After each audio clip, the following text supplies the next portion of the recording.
చెప్పుల యోగి.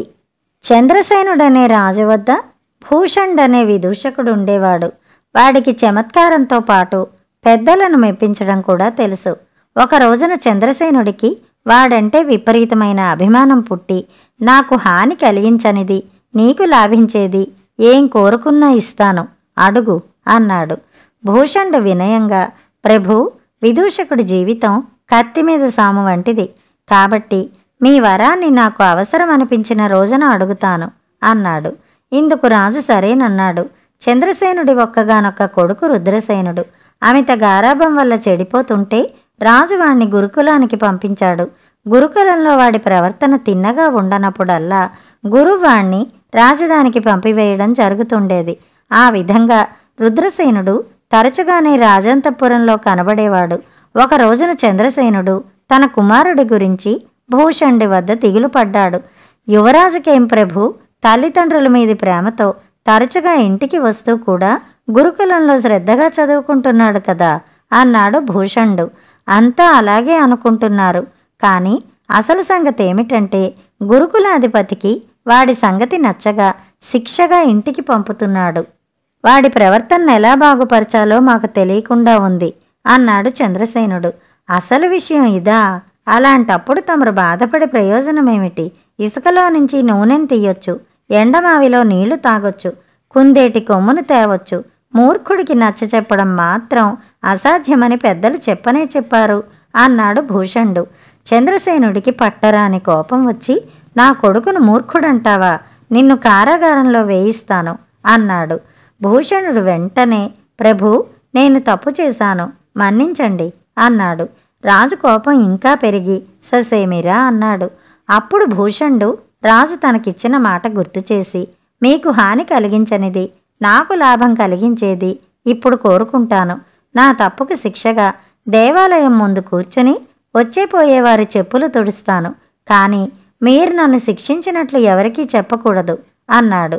కారాగారంలో వేయటం కంటే కూడా ఇది దారుణమైన శిక్ష అనిపించి చంద్రసేనుడు తృప్తిగా ఒప్పుకున్నాడు. మర్నాడే భూషణుడు ఒక దేవాలయం ముందు కూర్చుని వచ్చేపోయే వారితో, అయ్యలారా, దైవదర్శనానికి వచ్చే వారికి, దైవదర్శనం చేసుకుని వెళ్లే వారికి చెప్పులు తొడవాలని నిర్ణయించుకున్నాను. నాలోని అహంకారాన్ని చంపుకునేందుకు ఇది శ్రేష్టమైన మార్గంగా కనపడింది. మీరందరూ నాకు సహకరించాలి అని చెప్పసాగాడు. మొదట్లో కొందరు వాడిని వేళాకోళమాడారు, కానీ వాడు శుచిగా స్నానం చేసి గీతాపారాయణం చేసేవాడు. తన ముందాగిన వారిని పేద గొప్ప తారతమ్యం లేకుండా గౌరవించి చెప్పులు తుడిచేవాడు. ఇలా కొద్ది రోజులు గడిచేసరికి ప్రజలకు వాడంటే గౌరవం ఏర్పడింది. చాలామంది చెప్పులు తుడిపించుకునే ముందు వాడికి నమస్కరించసాగారు. క్రమంగా కొందరు వాడికి సాష్టాంగపడ్డం ప్రారంభించారు. మరికొన్నాళ్లకు దేవాలయానికి వెళ్ళని నాస్తికులు కూడా వాణ్ణి చూడడానికి రాసాగారు. 3 వారాలు గడిచేసరికి భూషణుడికి చెప్పుల యోగి అని పేరు వచ్చింది. వాడి చేత చెప్పులు తుడిపించుకున్న వారి కోర్కెలు తీరుతాయని నిదర్శనాలు కూడా చెప్పసాగారు. చెప్పుల యోగి గురించిన వార్త రాజు చంద్రసేనుణ్ణి కూడా చేరింది.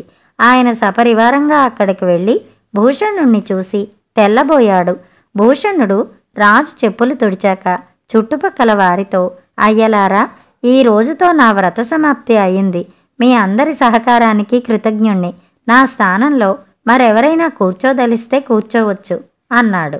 అప్పుడు ఒకరు కాదు, ఇద్దరు కాదు, నేనంటే నేనని ఎంతోమంది ముందుకు రాగా భూషణుడు వాళ్లను మందలించి వాళ్లల్లో ఒకడిని కొత్త చెప్పుల యోగిగా నిర్ణయించి, నీలో అహంకారం నశించిందని తెలిసాక మరొక కొత్త చెప్పుల యోగిని నువ్వే ఎన్నిక చెయ్యి అని అక్కడి నుంచి బయలుదేరి రాజప్రసాదానికి వెళ్ళాడు.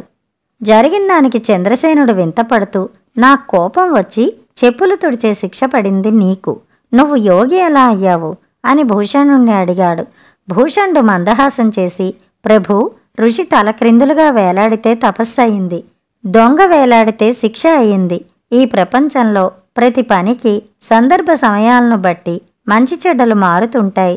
శిక్ష అని చెప్పకుండా మీరు నాకు ఏ శిక్ష విధించినా నేను ఆ శిక్షతోనే గౌరవం పొందగలను. మీరు నన్ను శిక్షించారని తెలిస్తే ప్రజలు నా మీద రాళ్లు విసిరి గేలి చేసేవాళ్ళు. నాది శిక్ష అని తెలియక వాళ్ళు నన్ను యోగి అని గౌరవించారు అన్నాడు.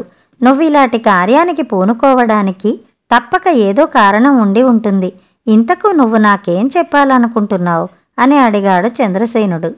ప్రభు, యువరాజుకు గురుకులాధిపతి శిక్ష విధించాడనుకోండి. అది 10 మందికి తెలిసేలాగా యువరాజు 10 మందిలో అనుభవించవలసిన పరిస్థితి ఏర్పడితే ఆయనలో తప్పక మార్పు వస్తుంది. గురుకులంలో తన ప్రవర్తన బాగుండనప్పుడల్లా అక్కడి నుంచి అంతఃపురానికి వచ్చి సకల గౌరవాలు పొందేవాడికి తన తప్పెలా తెలుస్తుంది అన్నాడు భూషణుడు. చంద్రసేనుడు కొద్దిసేపు ఆలోచించి, చెప్పుల యోగికి గౌరవం ఉందని నగర పౌరులు చెప్పులు తుడవడానికి పోటీ పడ్డారు.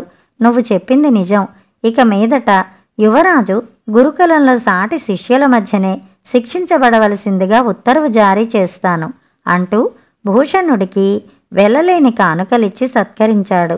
అచిరకాలంలోనే యువరాజులో కూడా మంచి మార్పు వచ్చింది. కథ సమాప్తం.